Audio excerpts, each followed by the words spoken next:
Good morning and welcome to another episode of Iconic Freedom, the Formula.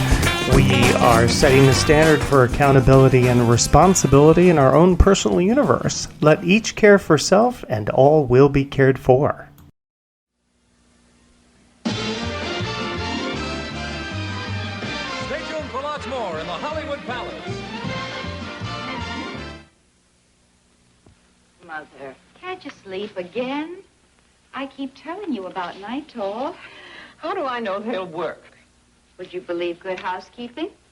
Look, Nitol has the good housekeeping seal. Really? So you know it's safe. Just follow directions and non-habit forming. It's different from other sleeping tablets, too. Different? It dissolves faster, so it helps you get to sleep fast. And you wake up feeling good. Well, if it has that good housekeeping seal.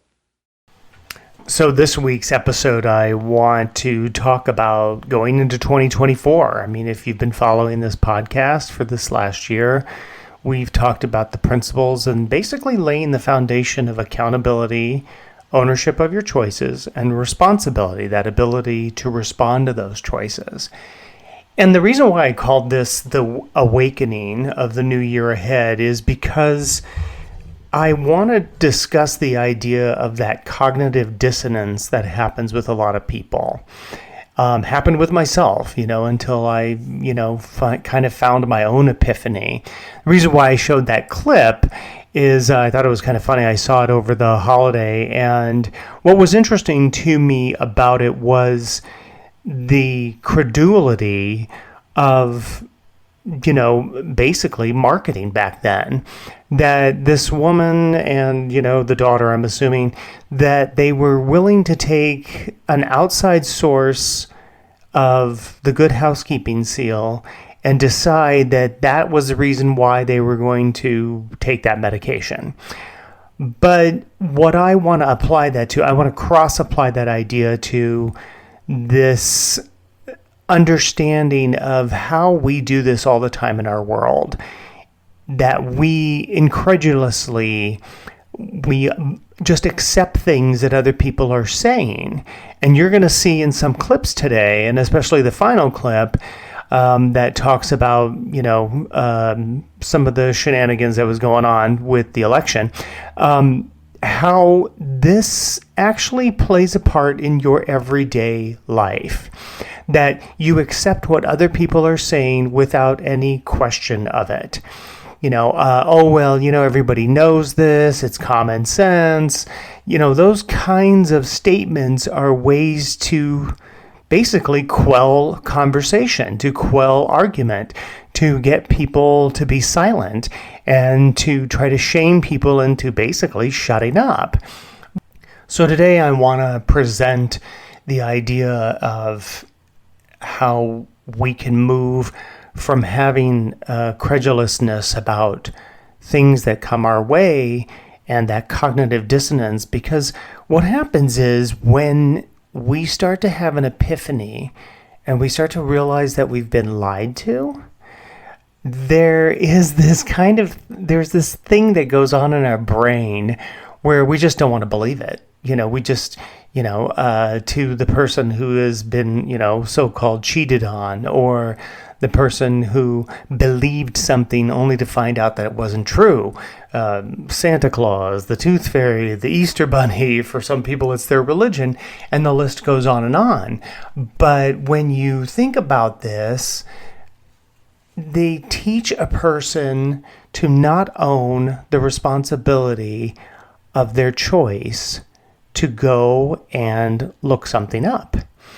What happens, and you heard me talk about this in, I believe, I think, I know. And the only way that you know something is if you actually went and looked it up, or you had a personal experience for yourself that you can relate to, that you understand for yourself. You're not outsourcing the information to someone else. Now, I get it. There is a lot coming at us all the time. There really is. And so, you have to kind of manage all of those things. However, on the important things in your world, whatever that is, and I don't know what that is, only you do, but one of the things is that if you were lied to, slowly occurrences that happen to you have to come into question. And once that kind of the dam breaks, then everything becomes questionable for you. And this is what happened to me in my own journey of to be where I am right now, is that I started to have that understanding of what accountability was, that I needed to own all of my choices. And then from then, I needed to make sure that I was able to respond to all of those choices. And when I started to realize all of the sham and the scam that society had thrust towards me, maybe unsuspectingly or, maybe intentionally, I decided to break it all down. I decided to question everything. And when you think about it, that really is what people are doing when they have this epiphany, when they have this awakening, when they start to realize that all of these things that they've been told were lies. And you see it all the time where, the media has lied to us. Government politicians have lied to us. Maybe there are people in your personal life that have lied to you. And what happens when you find out that they've lied? You go through this emotional process of where, yes, you're angry, but the anger needs to be directed at self, right? Because you trusted them. You decided to deceive yourself, to delude yourself by ignoring what was actually happening, by ignoring what they were doing and paying attention. You've heard me say before, what you're doing is so loud, I can't hear what you're saying. And through that power of observation, it is such a powerful tool. You will see what is going on. If somebody provides you information through the media or some politician or some doctor or nurse, then it's up to you to go and investigate and find out, is this a belief? Is this a thought? You think something? Or do you actually know the information? Because I can tell you, when we just start accepting things all the time, we're no longer paying attention to what? Our own internal authority. We're basically looking outside of ourselves for everything that belongs to us, to which we are accountable. The greatest thing that we're going to teach ourselves is that we need to own the responsibility of choice. And that we need to bring information to ourselves, to our own world, and then we need to surrender to the reality. And when I say surrender to the reality, that means to no longer be emotionally attached to it, not to be attached to an outcome, but to be looking at it for what it is. When we get attached to outcomes, we want to control things, we want to control people. We start to say things like, well, I wanted this person to do such and such, or I was hoping it was going to turn out this way, so I did, I told this person this, that, and the other thing. Well, these are manipulations. If you just speak to the reality of what your desire is, what you want to do, and then let the chips fall where they may. But when we get attached to an outcome, then we start to delude ourselves. Then we start to get emotional. Then, the cycle just continues. And then we wind up in a place where we've lied to ourselves and perhaps other people have lied to us. And we have to have that awakening where we realize, okay, this belongs to me. I need to figure this out. So I will say this, is that in this reality, in this awakening, most people do not want to live a life of anger.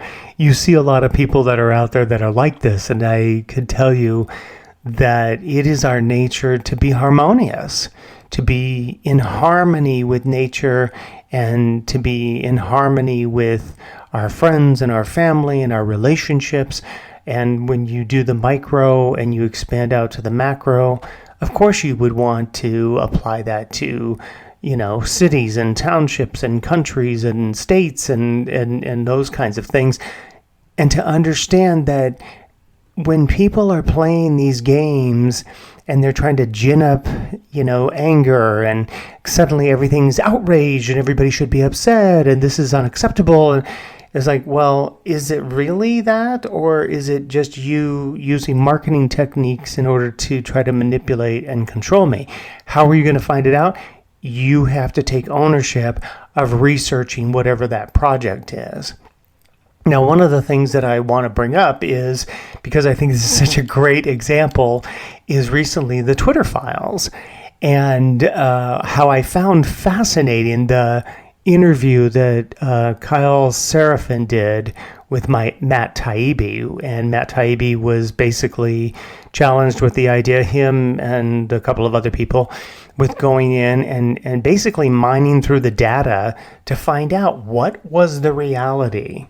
Not what we wanted it to be, but what was the reality.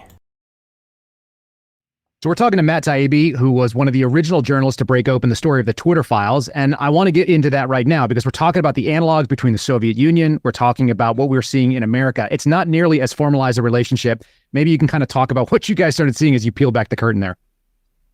Yeah, so when we went into the Twitter files, we were thinking maybe we might find like a couple of letters about something like the Hunter Biden laptop story from some organization like the FBI. We actually didn't find anything about that story, which was direct. But then we started to see emails that said things like flagged by FBI, flagged by DHS, flagged by HHS, flagged by Treasury. And they were all about, this was all during the period running up to the election. And we started to find, hundreds of these emails. Sometimes they would be attached to Excel spreadsheets that had thousands or hundreds or thousands of account names on them. And they would come with a sort of form letter, piece of text on them that would say, we think that these accounts may violate your terms of service. You may at your own discretion choose to take action. And we subsequently found out that there was a regular system of meetings between all the biggest tech companies and the FBI, DHS, the Office of Director of National Intelligence, and a formalized system of funneling these flag notices. They had a whole bureaucracy of content flagging that we discovered. It took us about 3 or 4 weeks to figure it out, but it was all there. It was mind-blowing.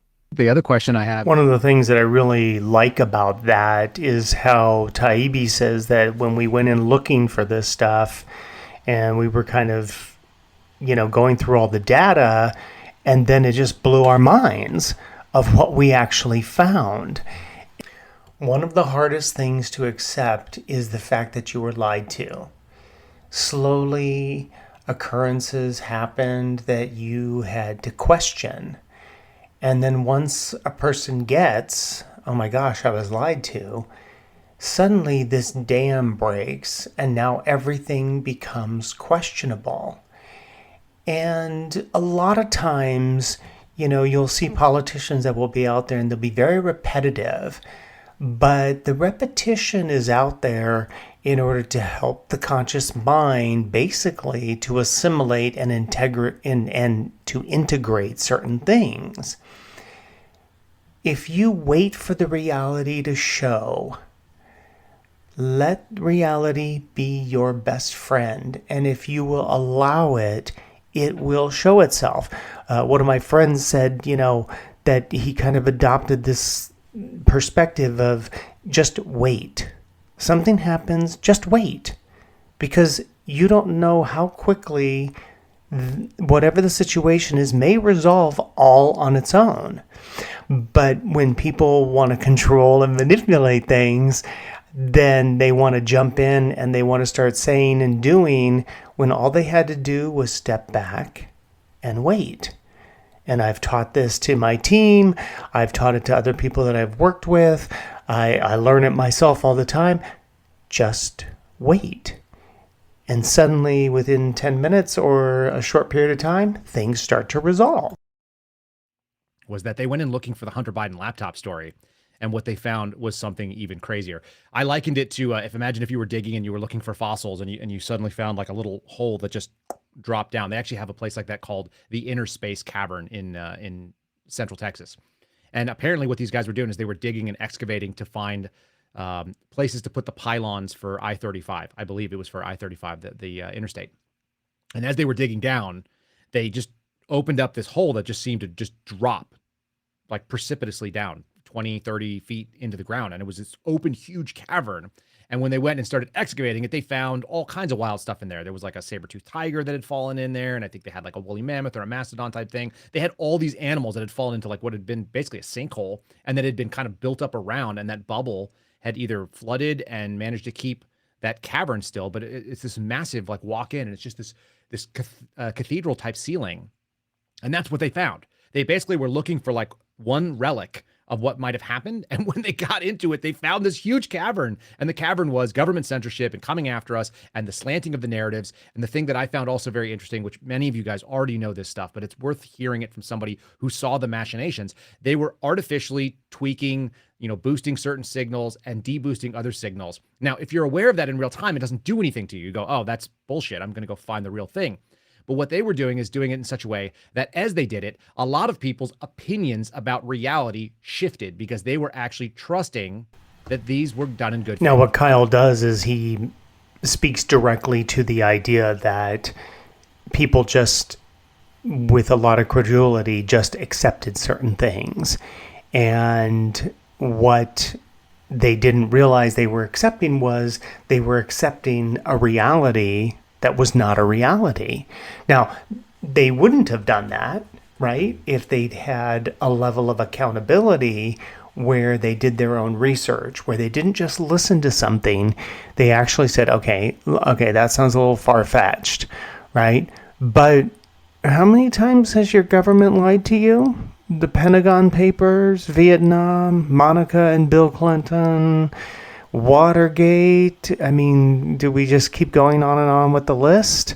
All the things that they told you about, some shot you were supposed to take and all this other shenanigans. So that leads me to say, wait, look into something, know it for yourself. Don't just believe or think. Know something, and how you know it is by doing your own research and then asking yourself, did I delude myself and avoid accountability because I didn't want to manage the situation? What was that sort of emotional feeling? Because you go in expecting maybe we'll find something, and you didn't find something. It's like someone digging into a little piece of dirt and then opening up a hole, and underneath it is a cavern. You had an entire sort of apparatus that was available, and it was all available to you. What was that sensation, that emotion like? It's amazing. As a journalist, if you work 30 years or 35 years, you might once or twice in your career get a real rush of like, wow, I'm really onto something. In this case, there was no question. I mean, the only thing I can compare it to is a scene in a movie, which was, From All the President's Men, when Bob Woodward was at the arraignment for the Watergate burglars, and he hears the last of the burglars when asked his employment history, say Central Intelligence Agency, and he realizes like his brain does all the math in a second, and he realizes, oh my God, like this is a huge story. That's what happened to us in like the third or fourth day of this. We started to realize that these were not anomalous communications.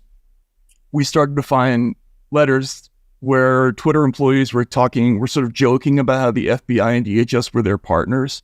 And yeah, at that point, we didn't know what to do because we didn't know how to characterize what we were looking at. There was no analog to this kind of story, but certainly it was an adrenaline rush, and in some ways, we're all still on it, I think. The one piece I want to take out of that is when he was talking about, they were on an adrenaline rush, they were having an emotion about this, and theirs was more probably of something investigative, but at the same time, it was also, wow, we've been lied to, and can you imagine the lies that they've told the American people and the impact that this is going to have?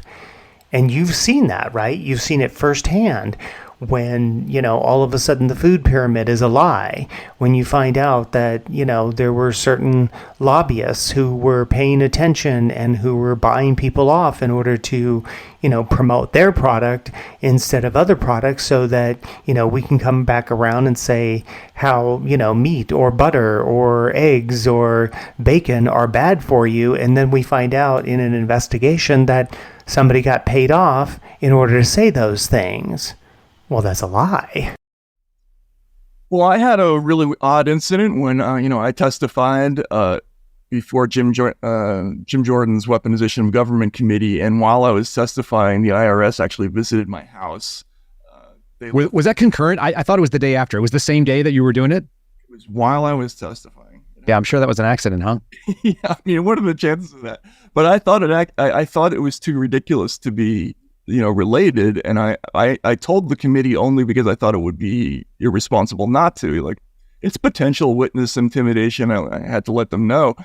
I didn't say anything until we got information back from the Treasury about what that was about, and they had opened the case on Christmas Eve of 2022, which was a Saturday and the day that we dropped probably the scariest Twitter files story, which was about the FBI, DHS, even the CIA being involved in this content flogging operation. So that made me nervous. I mean, for the first time.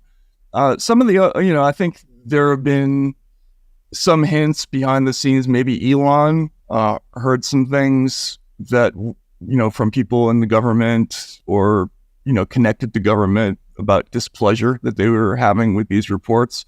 So, yeah, we all were a little bit nervous. Also, by the way, we discovered that the former general counsel of the FBI vetted the first Twitter files without our knowledge. So he was still working at Twitter at the time, Jim Baker. So that was odd. But, again, none of us had any experience with this kind of situation. So we don't know really what went on behind the scenes. Again, I want to draw your attention to the dissonance that is happening for this particular individual.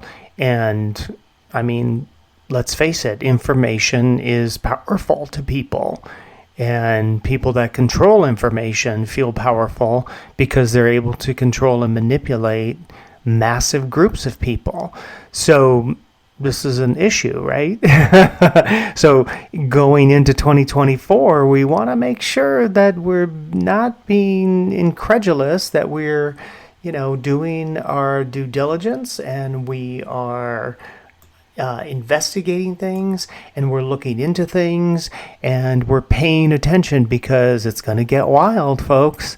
There's an election coming up and there's all kinds of shenanigans and tomfoolery happening, and it is going to get wild, but it's going to be our responsibility and accountability as individuals to do our own research, to do our due diligence, and to find out what is the reality. Step back.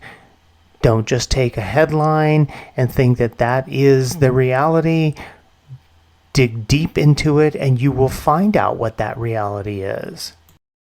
This is what they do not want you to know about Donald Trump and January 6th. The committee cut the part of my speech out where I encouraged protesters to make their voices heard peacefully and patriotically, but nobody ever says that. I know that everyone here will soon be marching over to the Capitol building to peacefully and patriotically make your voices heard. They claimed I did not respond for 187 minutes, when in fact I issued a statement urging peace and respect for law enforcement within 25 minutes of the Capitol Bridge, and another statement 30 minutes after that.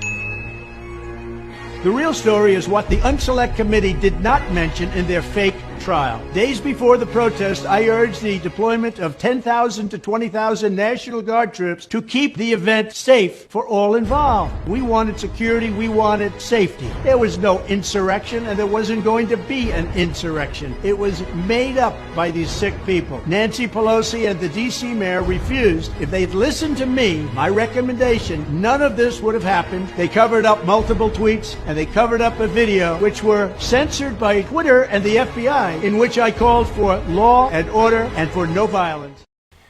Now, if this is the first time that you are hearing of this information, or you are observing the videos that were played and the clips and how they were placed in here just to give you this information. I encourage you to go do your own due diligence. Research it. Find out for yourself. Know before you make choices in your life, not just about this, but about everything. Know something about people that you're dating, people that are in your family, your friends, your boss, a new job. Know these things before you go down that road. You'll save yourself a lot of time and energy and probably some resources along the way, and your life will become more efficient because you're paying attention. You're taking accountability and responsibility for your life. You're having an awakening. And we are at the end of another podcast. Hey, thank you so much for joining me this weekend and for joining me this year, 2023, and going into 2024. I hope you have an amazing and prosperous new year and year ahead, as it turns out to be. Hey, hit that like button if you would, and share this with your family and friends. You never know how it might help them. And I will see you here next week on Sunday for the podcast in 2024.